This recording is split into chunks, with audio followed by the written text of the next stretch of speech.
Welcome to the No Name Brand Podcast. My name is Sashka Hanarappel, actress, singer, dancer, turned brand marketing, sales, and advertising strategist who brands your soul.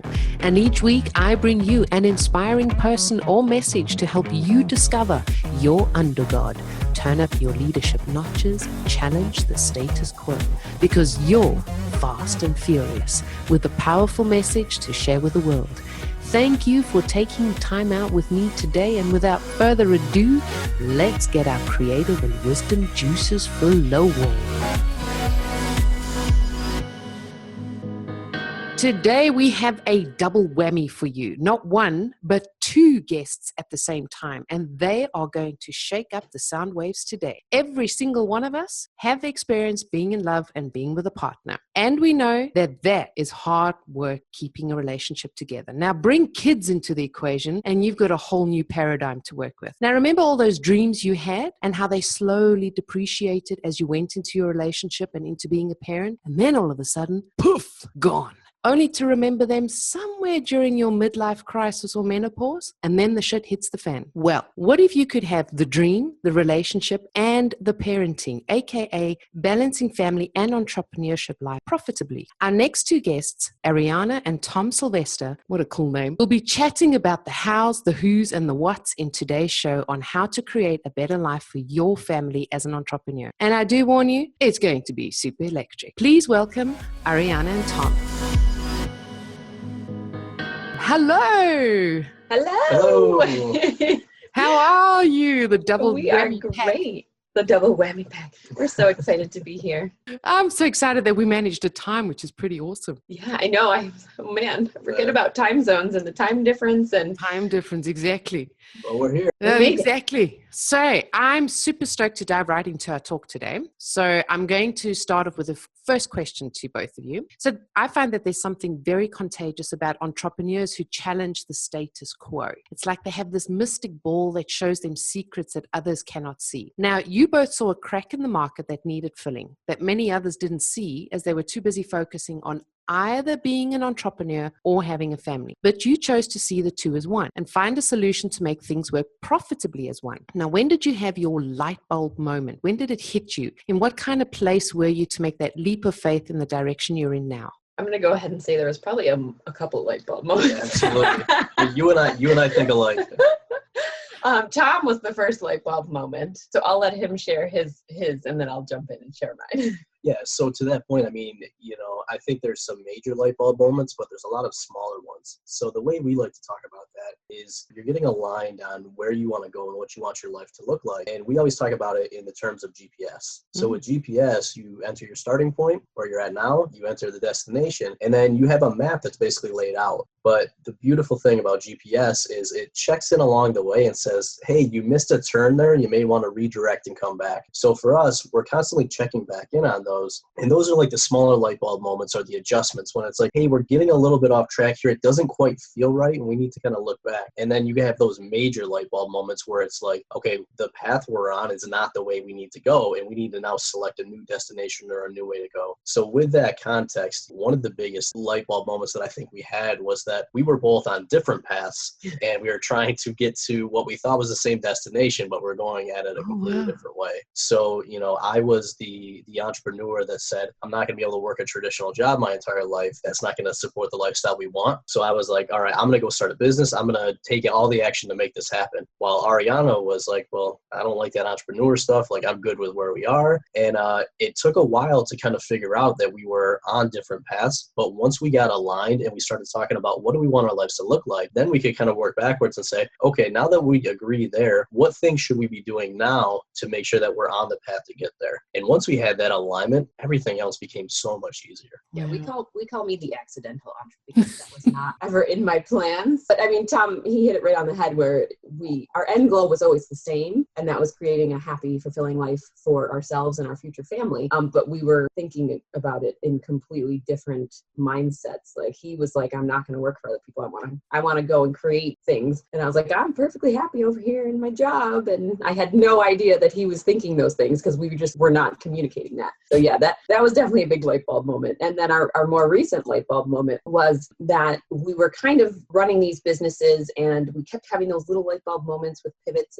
And for me, I had a larger light bulb moment when I realized that the space that we were in wasn't the right space for us. And we kind of pivoted into the family entrepreneur space because we have built 2 businesses offline and now we have a business online. And we did all that while we were married. And then we had 1 child and then we started another business. Then we had another child. Then we started the 3rd business. So it was just kind of this crazy evolution of our lives and how they worked, and realizing and having that light bulb moment that that's what we were meant to do, is share that message to all those people that are trying to do the same thing and to help them figure out how to make it fit. Well, and with that, I mean, what we kept running into was, a lot of the entrepreneurs that you see or a lot of those success stories that you hear, it's like, well, that's great, but that person's single or that person doesn't have kids. And, a lot of the tactics they talk about, a lot of the time frames they talk about are drastically different if you have a family and you have other responsibilities. And we've talked to a lot of entrepreneurs that maybe had a successful business, but they're divorced or they look back and they're like, man, I really missed out on,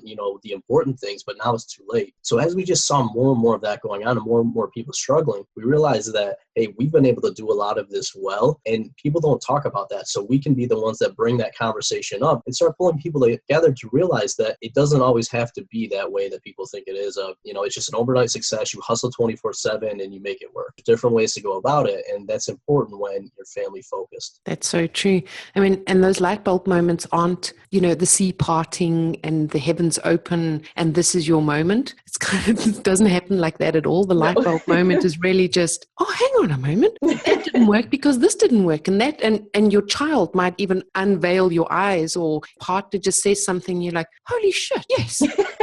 Yes. And that's the light bulb moment. So that's pretty cool. I love that. So most entrepreneurs believe that they're only allowed one income stream from their passion, when in fact, I know for myself that 7 income streams are healthy for building wealth. Now, you mentioned on your website that you believe in having multiple businesses and thus multiple streams of income, which is a great way to build wealth and stability and the lifestyle that you want. But you've also worked with many people that have one business and have created multiple income streams within their business. Now, from your experience in coaching a variety of entrepreneurs, have you found patterns and strategies that work and don't work for building multiple income streams? Yes, for sure. The biggest is don't try to start them all at the same time. Yes, absolutely. People see, oh my gosh, you have 3 businesses. How do you do that? I'm like, well, easy. We started one at a time and we built that business to the point where it could run itself and didn't require a lot of time and effort on our part to continue it. And then we thought about starting the next one. And especially in the space that we're in, I mean, we started our 2 offline businesses first. So,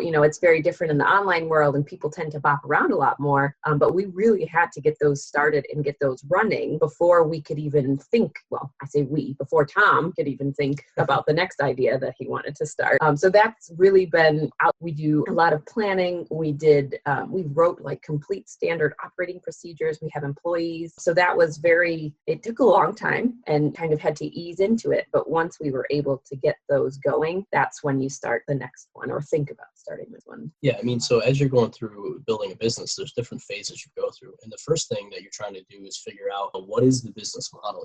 Who am I serving? What are their pain points or problems? What solutions can I bring? And then how do I make sure that the numbers all work out so I build a successful business? That is not easy and it requires adjustments along the way. And if people are trying to start, 2 or 3 different income streams at once, you're basically taking all of your resources and all of your focus and now splitting it 50-50 or a third.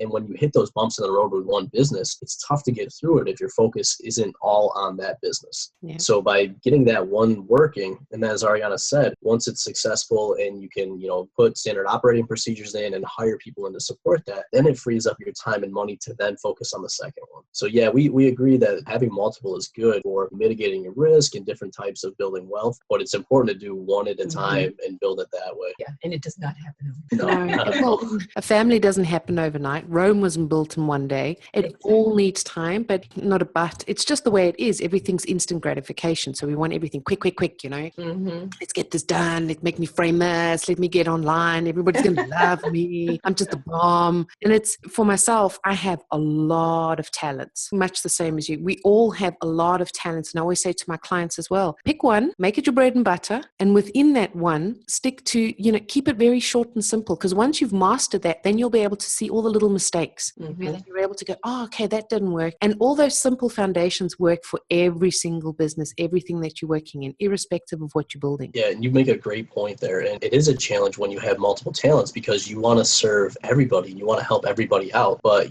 one of the traps that we've fallen into, and I think a lot of people fall into, is the fact that, when you're trying to serve everybody, you can't have a repeatable process. Mm-hmm. So it's like every new client you bring in, you've got to figure out how to work with them. That takes a lot of time and a lot of, mental capacity. But if you figure out that this is the type of client I work with, this is the repeatable process that I run them through, then you can build a scalable business out of that. So a lot of people are scared to niche down and really say, I only work with this type of client, but ultimately it makes everything so much easier. Yeah, I didn't hear it. I read it. Oh God, I think it's probably about 15 years ago. I read an article and it was the founder, forgotten her name, but I'm going to find out again because it's been popping up a lot lately from FitFlop. And she said there was a study done and 1% of the population are your tribe. 1%. That's a shitload of people. Yeah, there's that 1% thinking just like you, spread out across the world. That's phenomenal. So just knowing who those people are and just working with them, there's no fear of, oh my God, I'm not going to have any clients because, 1% of the population. Holy shit, no. Anyway,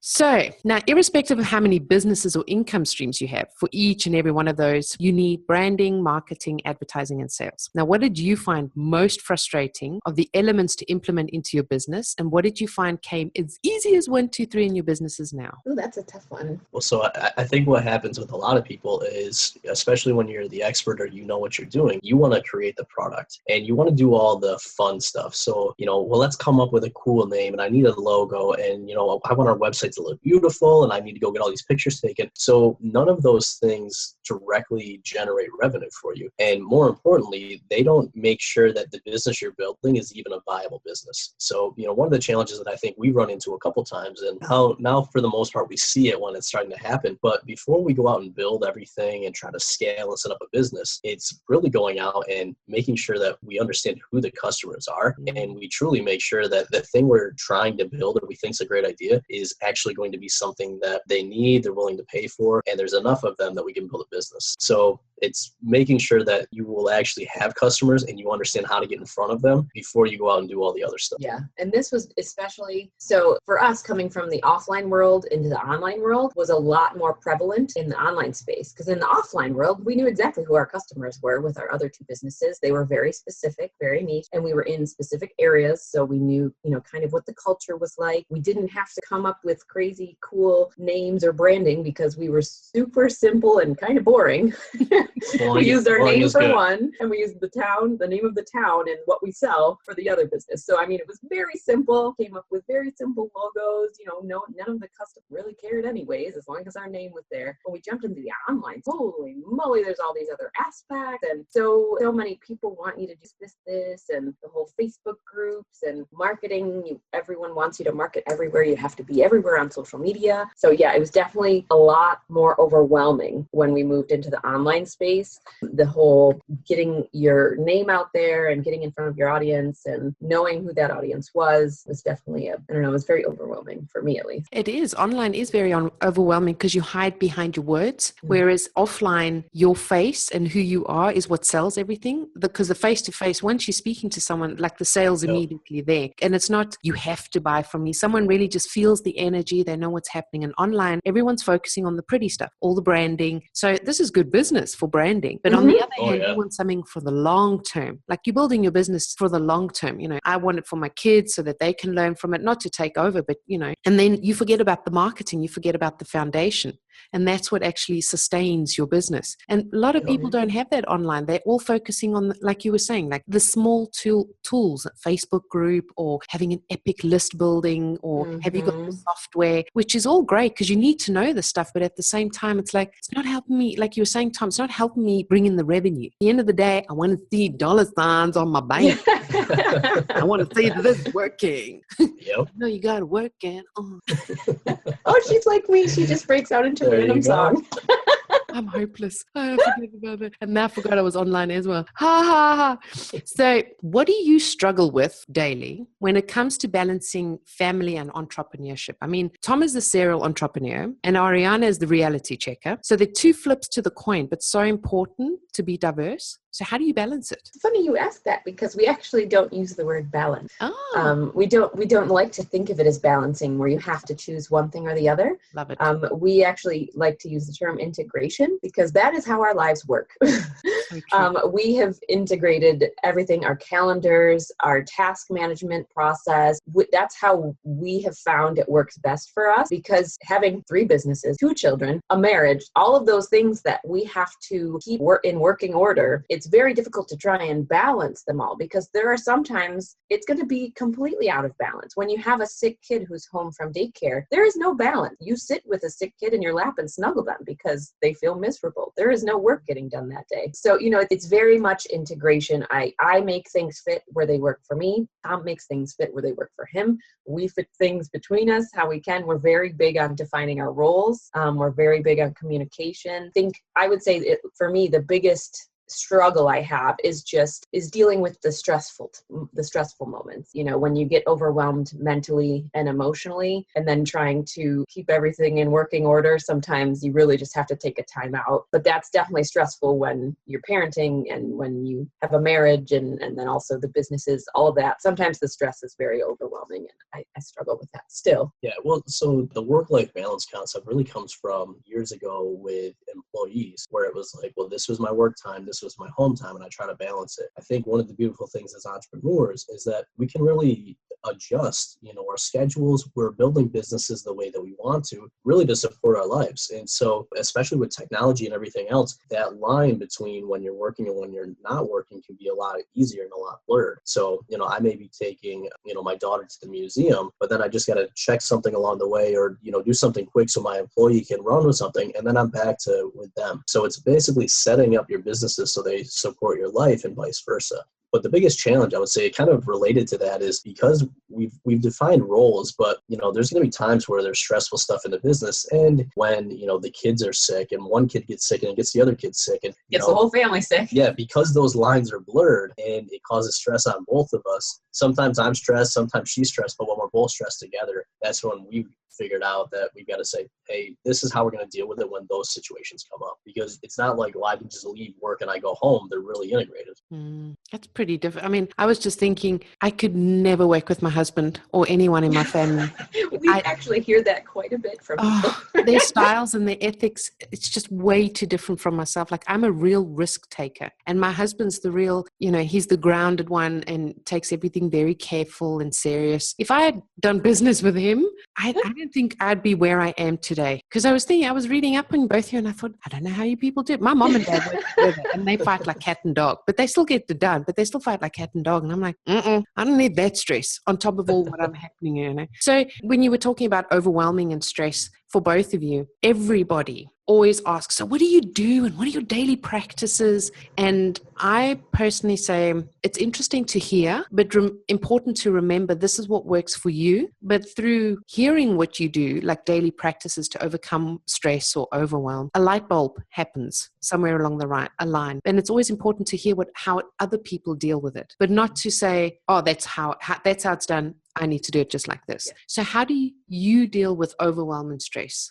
I was going to say, I think a couple of thoughts and comments. So we used to get really stressed because I would try to do something a certain way and Ariana would do it different and I'd get frustrated. So I'm the big picture. I've got the ideas and I got to run with it, but I don't want to get caught up in the little details. I want to go and go. And then if I make a mistake, I'll learn from it and I'll adjust. Ariana, on the other hand, wants to get everything just in order and all perfect. So you can imagine that causes a lot of conflicts when we're looking at it differently. So one of the biggest things that we did was we each took personality tests. So we understood our personality, where we excel, where we don't. And then we shared that with each other and had conversations. So now instead of me getting stressed about her wanting all the details there, we've actually figured out with our roles how to set it up so that she can actually support and fill the gaps where I have, a hole, and then vice versa. I can do the same thing for her. So we figured out how to really integrate and have more harmony there so that we avoid some of those stressful situations to begin. I think the other thing too is, we've been married for, no, that's not as many. 12? I don't know. We've been together for like 12 or 13 years and married for, I don't know, somewhere around there. A long time.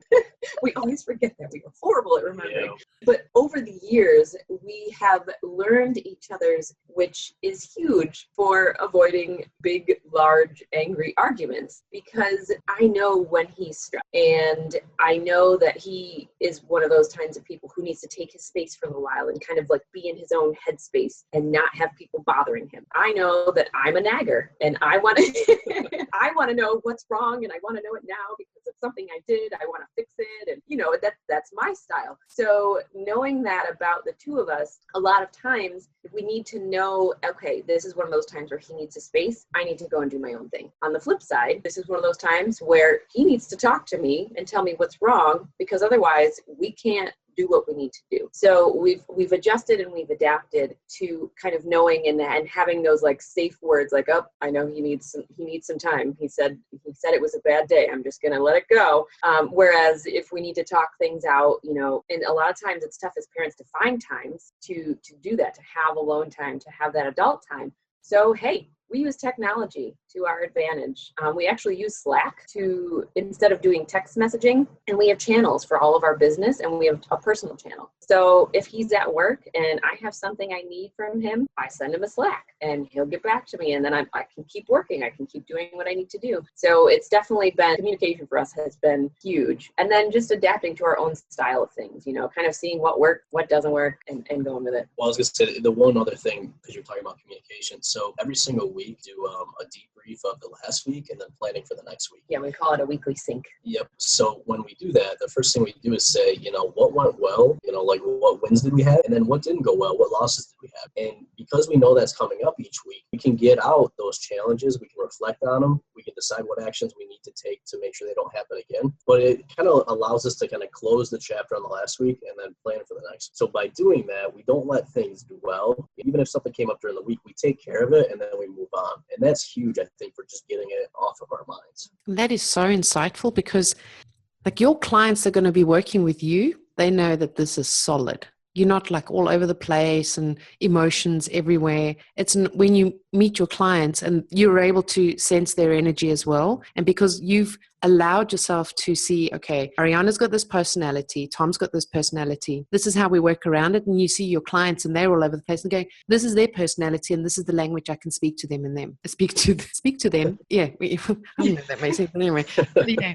So that's pretty awesome. That's really, really good entrepreneurship. Really good. Hats off to you guys. I think that's brilliant. I often do the same. Personality tests. I think that's very, very important, just to see how the other person ticks. And I'll be honest, we had, our rough situations in our marriage as well. And there's a book called The 5 Languages of Love. And my husband hates reading, but he was like, that was a mission trying to find it in German. So I had it in English. So I'm reading away and I'm thinking, and he doesn't like reading. So I thought, find it in German. And he was like reading the first few things and he's like, I'll do the test. I won't read the book. I'll do the test.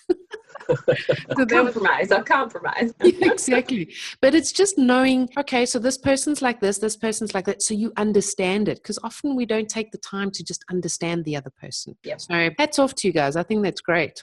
And the next personality that comes in is, I've read Elena, who's 4 years old. Who's your daughter? She's also in the business. She's 5 now. Oh, she's 5 now. Oh, so she's helping in the business, I read. So what does she love about the business and entrepreneurship? Although, she wouldn't really call it entrepreneurship, or does she? It's like, no. Mom, Dad.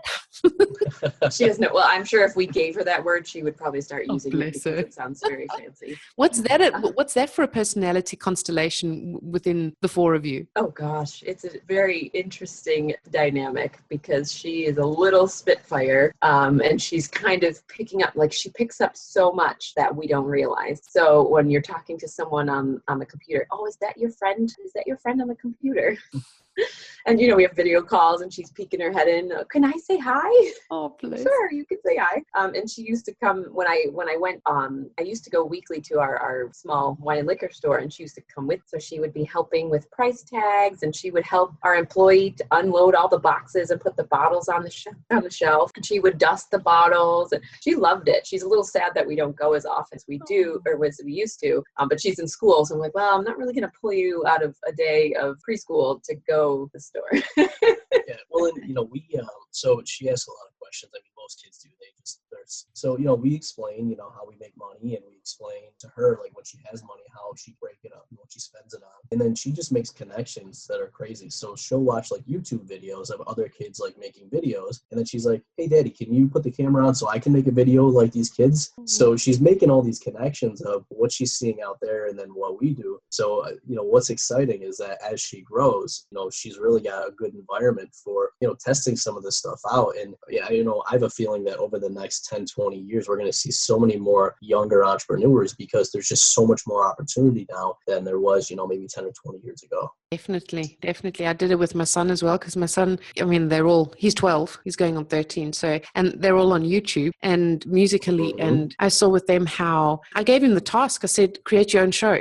Come to me with what you want to do and create your own show. And Mom's, professional in marketing, so we can do this, And I said to him, God, you're the perfect, bait for a lot of companies, because they all want to know how they're not even millennials, how these young kids are thinking and what they're thinking and how they're communicating with each other. I'm just like, you'll get sponsors in a wink. And I was like, but if you have good content. So he's like, all right, Mom. All right. So he's coming with different ideas, and I'm going, nah, it's not going to work. Nah.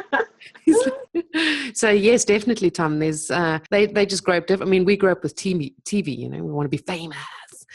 Mm-hmm. Oh God, I could talk about this forever. Kids love it. So now, all of the marketing communication tools that you use. You also have a podcast, and I'd be really interested to know how you feel that the podcast has influenced your sales and brand leadership. That's a good.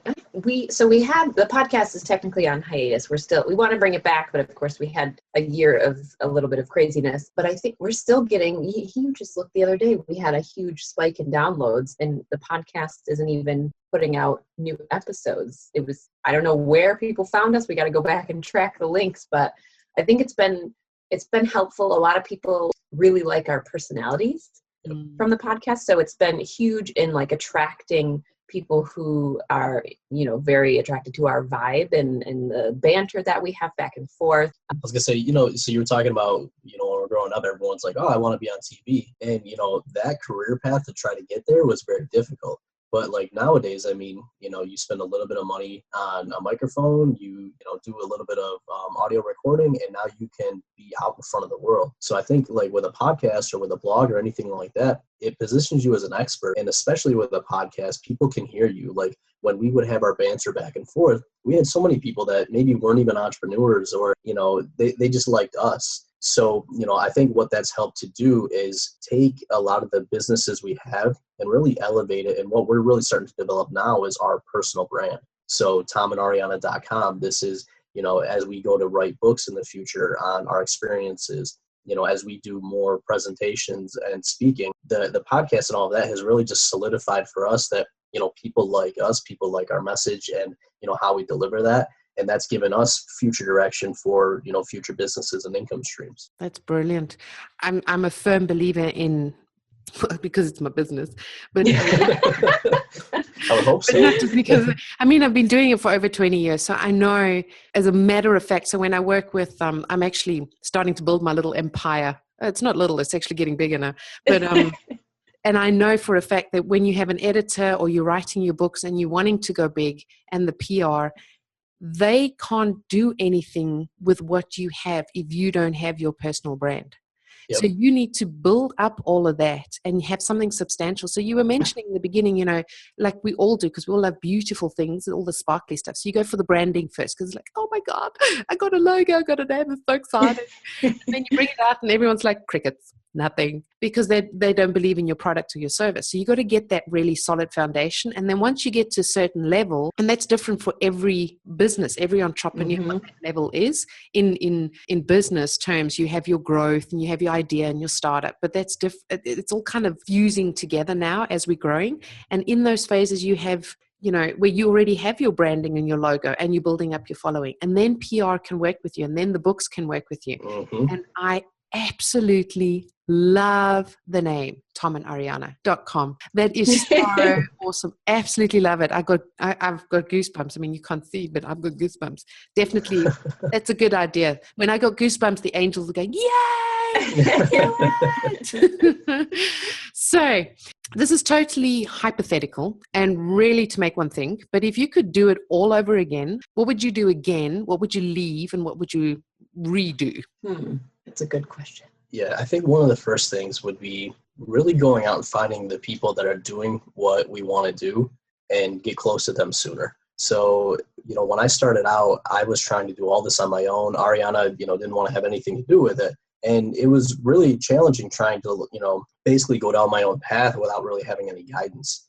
So by finding those people that are a couple of steps ahead of you and that are doing the things you want and align with your values, it just cuts all the mistakes and everything you're going to do by so much. Now, you're still going to make mistakes and your path may be a little bit different.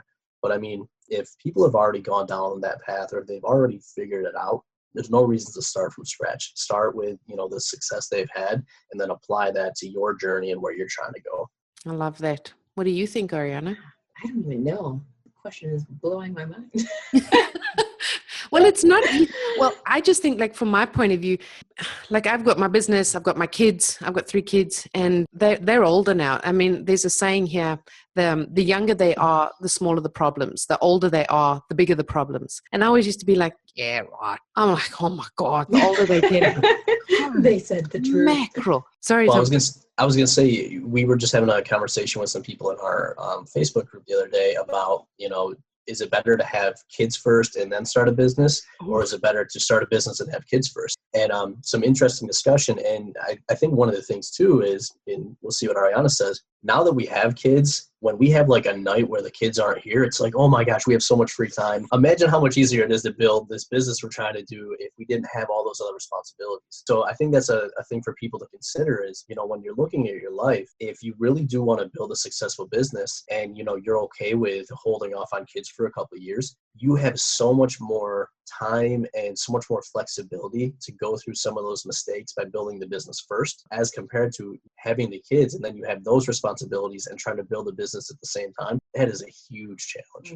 I think so. I thought about it. I think good. I was hoping I gave you enough time. Hypothetically, if we had access to all of the resources and communities and different things that we have access to now, back when we were first starting, I think we would have probably flip-flopped the types of businesses that we started, because what we're seeing and what we didn't know at the time, we started 2 offline businesses that are very much more long-term. They're more like almost like retirement plans, because when you have an offline business and you have to get funding, you don't get to see that return quite as quickly. And when we were young and we were starting out, we were like, oh, these are going to be awesome. When we get to 15 years from now or whatever it was that we have mortgages on our real estate properties, it's going to be so great. Then we waited and we're continually building and we're continually trying to run and make things better. Whereas if we had flip-flopped and started the online business first, I think we would have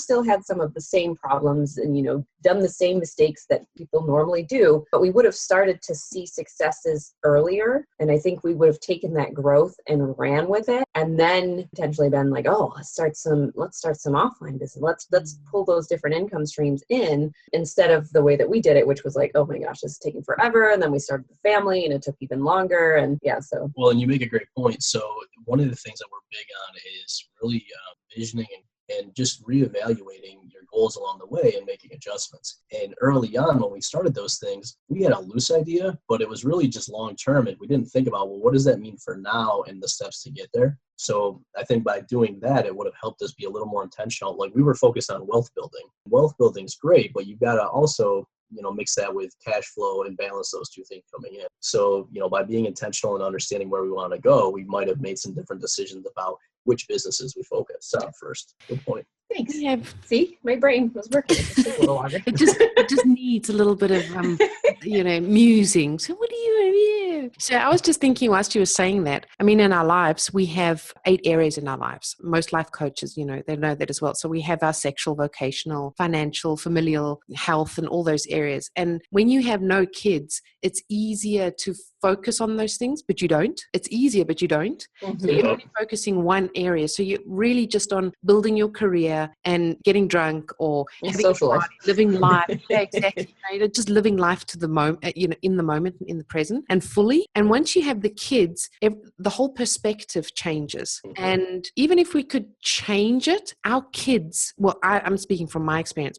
I don't think I'd be where I am were it not for my kids. As difficult as it is, it's not that they give me the drive, because whatever's happening in my family life, it extends into my business life. Mm-hmm. So it's the same energy. So something might be happening, but they put the things, it's kind of like a puzzle that fits together. And were we not where we are now as entrepreneurs, like with you both as well, there aren't other families that will be able to learn. Because you were mentioning, Tom, like when people want to learn something, then you'd want to learn from a mentor or something to collapse the time frame a little bit shorter instead of going through that long-term thing. And now that families have you to look up to, because they can collapse that time frame, because you can go do this, and this, or not do it, but this is what I suggest, whatever, because it does shorten the time frame.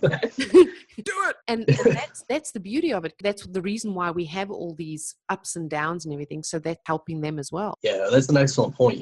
We all face challenges, and a lot of people, so you can't necessarily control a lot of situations that go on, but you can control your response to those situations. And we could view a lot of the challenges that we've gone through as for us. And I mean, we've made so many mistakes. Good. But a lot of what we do, and especially with this focus we have now, is helping to learn from those and help other people learn from those so they don't have to go through them. So that's an excellent point you made. And we always say that I wouldn't change anything because it was all those experiences that got us here. So it's good for other people to hear what they're going to go through. But I mean, at the end of the day, the more adversity you face, the more you have to overcome, the more it forces you to step up. It's ultimately going to make you take those actions and be successful. The big light bulbs that we were talking about earlier, those typically come during the most challenging times. Yep. Because when it's not challenging, you're just going through your day. It's like, well, it's going good enough. I don't want to take a risk because I might lose this. But when challenging times come up, it's like, I got to take a risk because I'm going to lose this anyways. And that's when a lot of those breakthroughs come through. Yeah. So I just encourage people that, when you're going through those hard times, realize that that's part of your journey and it's what you got to overcome to really get to that next level. Exactly. I also say, look for support and for mentors. It will collapse a lot of time, because that time that's collapsed, you're going to have your own time that's extended in which you have to learn your lessons that someone else is going to learn from you. And then they're going to learn from you, and they're going to collapse their time in that time frame for whatever it is, but then learn the next lesson. It's just going to keep going. Yep. So now listen, we're coming to the end. And for each of my guests, I always ask 2 questions at the end. And so I'll let you know my core values, and I'd like you to fill in the blanks of what this means then to you. So this is double whammy. So creativity for you is? Creativity for us. No, you and then me. We get to do separate. Oh, okay. So creativity. No secret entities. So creativity for me is taking these different ideas or concepts that apply in one situation, but someone doesn't think to apply in another situation. So people often ask us, you guys have like very different businesses. How do you run different businesses? And how are you guys standing out? And what I tell them is, we might take a concept from online business and apply it to our real estate business. So a lot of people that just have a real estate business may not take that concept and apply it over. So I think when you can take those concepts that already exist and just put them in a new context, new things can come that no one would have ever thought about doing before. Love that. And you, Ariana?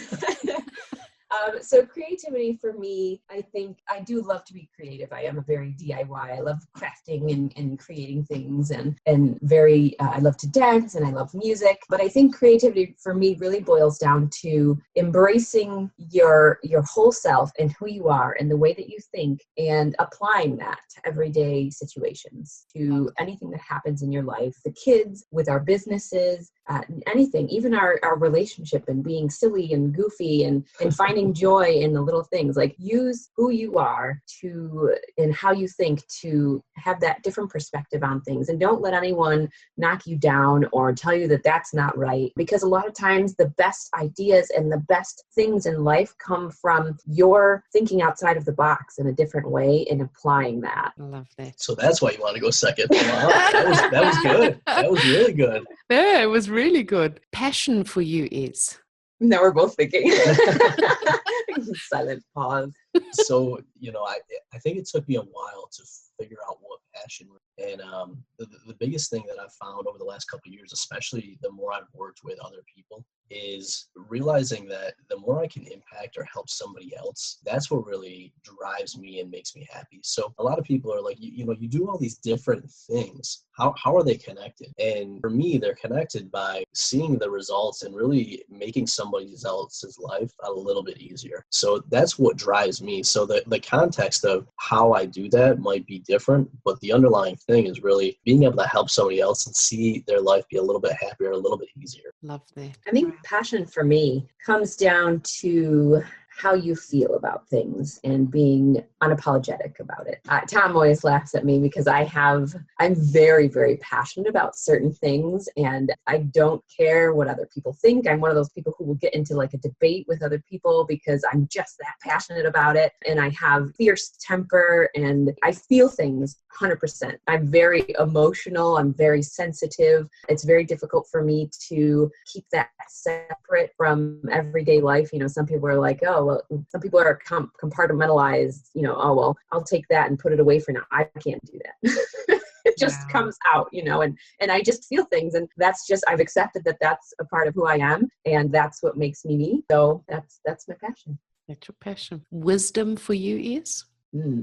I think wisdom for me is being able to look at the things you've experienced in your life, your failures, your successes, all the little details, and realizing the lessons that you've learned for those and being able to share them with others in a way that will help them. Yeah, for me, it's the people that ask that stupid, simple question that just bugs you and you don't understand why they're asking it. You're like, it doesn't make sense. You don't understand my situation. And then it just kind of sits with you and it makes you think about it. And then sometime later, it might be weeks, months, years, you kind of hit the epiphany and you're like, that's what they meant. And I get so annoyed when people do that to me, but he does it to other people. I do. It's kind of like payback, but the breakthroughs that come from there. And then when you look back at the person that asked that question, you're like, they saw that and they probably could have told me the answer and I wouldn't have listened at all. But they asked me that question that made me go on that journey to figure it out myself. That's what I think wisdom is, making someone or having to go through that journey of self-realization. Wow. Love those answers. I love it. I love this question. Every time when I ask, I'm like, oh my God, this answer's awesome. I was going to say, you must get the best responses from those. Because it puts you on the spot and you're kind of like, okay, I don't know. And the truth comes out. It's like being drunk. The truth comes out. I was thinking the same thing, When you get put on the spotlight, then the truth comes out. It's like being on drugs. Not that I have, but anyway. Just want to make that clear. So how do you want to change the world or challenge the world doing what you do? That's a good one. Yeah, my big thing is there's all these societal norms and traditional paths that people just assume is the path they got to go on. And, for the longest time, I don't think there was really a way to know there was other paths. As communication has increased, it's not just your immediate friends and family in the school, but you have access to so much more information and differing views and different cultures. And, the biggest thing that, I think I want to leave on the world is allowing people to know that there are different paths and there's people that can help you on those different paths the way you might not have realized in the past. So, that traditional go to college, get a job, work for 45 years, that's really being disrupted by entrepreneurs, by technology. And I'm hoping that we can play a part in other people realizing that there are alternate paths and that they can take those. Love that. And you, Ariana? I think I want to share messages out into the world that let people see that they don't have to do things a certain way. I mean, similar to what Tom talked about, but even just in the entrepreneurial space, there's just so much noise and there's so many people, you have to do this and you have to build a list and you have to do this. And it just is so discouraging for so many entrepreneurs when they come in and don't fit into that little box. And me not being a traditional entrepreneur, I was an accidental one in the first place. I see all this stuff and I'm like, no, you don't have to do that. You don't have to do it that way. We didn't do it that way. We're finding our own path. And I think with our newest pivot and having, the family-based message, that there are so many people out there with the family that are realizing now that they want to start a business. They want to do something different, and sharing that message with them that they can really create that in whatever way works best for them. And, they can build the business that they want, and they can have that business support the family life that they want. If they want to go and travel the world with their family, you can do that. If you want to buy a nice house for your family and work from home and be with your kids, you can do that. You have all of these options. And also there are different definitions of family. So I think just challenging these messages that are so prevalent and showing people that there is another way. Oh, I love the answers. Guys, it's been an honor speaking to both of you. I've never met you. Put it out there in a Facebook group, wanting to interview some really interesting rebels and misfit entrepreneurs. I'm so glad that you responded, and I'm so pleased that I got to meet you. And I hope that the listeners have had an awesome time listening to you and had a few little light bulb moments themselves. And I hope to have you on again in a few months' time. I can imagine we do, and see how our progress has gone from there, from where we are now to where we are then. And I look forward to keeping in contact with both of you. Thank you so much for being on the show. Thanks for having us. Yeah, it was awesome. Thank you. It's been a pleasure. Asked some very light bulb inducing questions. That's what I like to do, challenge the status quo. Keep it up. Yeah, thanks. Cheers, Tom. Thank you very much. Bye-bye. Bye. Dang, that was just supercalifragilisticexpialidocious. I enjoyed having you on board, and please do me and you a favor. Head on over to iTunes, SoundCloud, or Stitcher. Click subscribe, and a super bonus, leave your review and you stand a chance of being announced and advertised on the show. I'm always striving to ensure that your brand is uplifted and empowered. Remember, done is better than perfect. So be sure to subscribe, leave a review, and send in your feedback too. You're the absolute best. Keep rocking.